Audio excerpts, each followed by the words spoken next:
Hello and welcome to the Atlanta Opera Podcast. I'm Ian Silverman, Associate Director for the Atlanta Opera's production of The Magic Flute. I'm excited to be here at the Atlanta Opera to share this incredible production with all of you. Here are 5 things to know about Mozart's charming opera.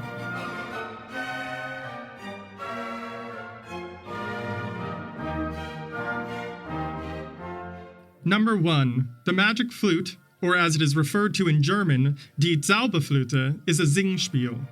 A Singspiel is a form of German folk opera that alternates between spoken dialogue and sung music.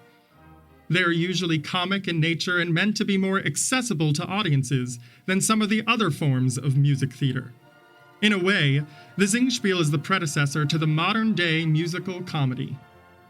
While many of Mozart's operas are entirely sung through, like Le Nozze di Figaro or Così fan tutte, Mozart experimented with the Singspiel format throughout his career, from one of his earliest operas, Bastien und Bastienne, in 1768, to the Abduction from the Seraglio in 1782, to Der Schauspieldirektor in 1786. But none are more famous than his final opera, The Magic Flute, which premiered in 1791. Number 2. Librettist Emanuel Schikaneder's influence on the Magic Flute goes beyond his work just as the librettist. After an immensely successful collaboration with Lorenzo da Ponte for Nozze, Don Giovanni, and Così, Emanuel Schikaneder marked a departure from Mozart's usual collaborators. Schikaneder was an actor and impresario and became a friend of the Mozart family while his acting troupe was staying in Salzburg back in 1780. Musicologist Peter Branscombe refers to him as one of the most talented theater men of his era. He was a jack of all trades and collaborated with Salieri, Haydn, and Beethoven in addition to Mozart. In addition to his work as the librettist of flute, Schikaneder managed the theater where the opera premiered, directed the premiere before such a time as a stage director was truly codified, and even played Papageno in the first production of Zauberflöte.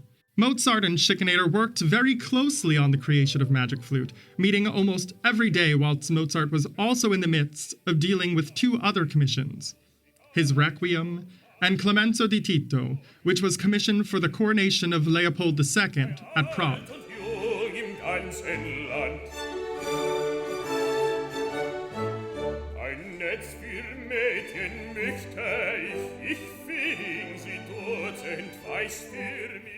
Number 3. The fairy tale nature of the story.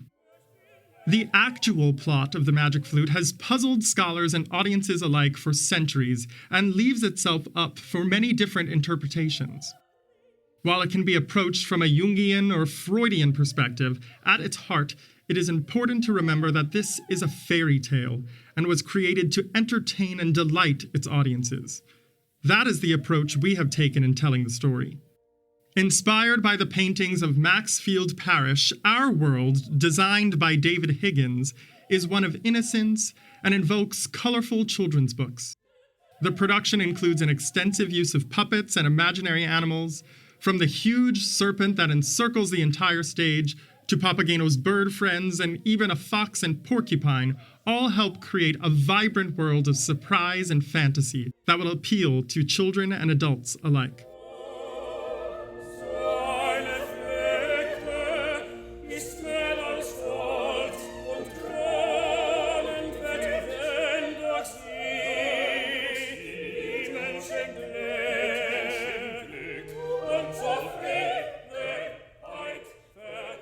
Number 4. The Masonic connections to the Magic Flute.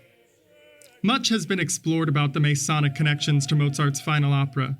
The first references to these connections were made in 1794, just 3 years after its premiere. But it wasn't until 1857 that the connection was more explicitly explored. There is even a theory that Mozart was assassinated by the Masons for exposing part of this initiation ritual in the plot of The Magic Flute. But there is no proof to substantiate this claim. Mozart was officially initiated as a Mason in December 1784 and quickly was promoted through the ranks and became a master by April 22nd the following year. He also convinced both his father Leopold as well as fellow composer Joseph Haydn to join the Brotherhood. Schikaneder was a Freemason himself, although he was expelled from his lodge in 1789 because of his free-thinking ways. From what we know as non-Masons, the plot of Act 2 follows the initiation process. The act starts with the deliberation of the initiates, as Zarastro is questioned by his fellow priest whether Tamino is worthy of joining their order.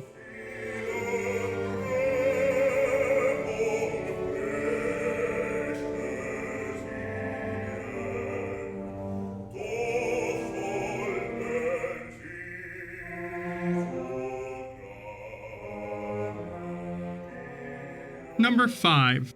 Symbology is prevalent throughout the piece. Bouncing off this conversation about fairy tales and Masonic imagery, symbols are ever present in this piece. The characters themselves are symbols. Zarastro represents the sun and warmth, while the Queen of the Night represents the moon and coldness.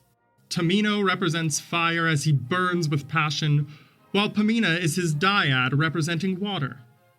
And finally, we have the dyad of Papageno the bird-catcher, representing air, and Monositos the conniving scavenger, representing the earth. This idea of symbolism is reinforced in the scenic design, as the action takes place in a magical box covered with symbols from all different cultures. This magical box shifts from scene to scene, all a vista, or in plain sight, creating a sense of wonder as you never know what will happen next. A colorful jungle could appear, children could float from a balloon in the sky, or an old woman could transform into a beautiful young bird lady, all of which happen in this production. We hope you will come see it and experience the wonder and joy of the Magic Flute.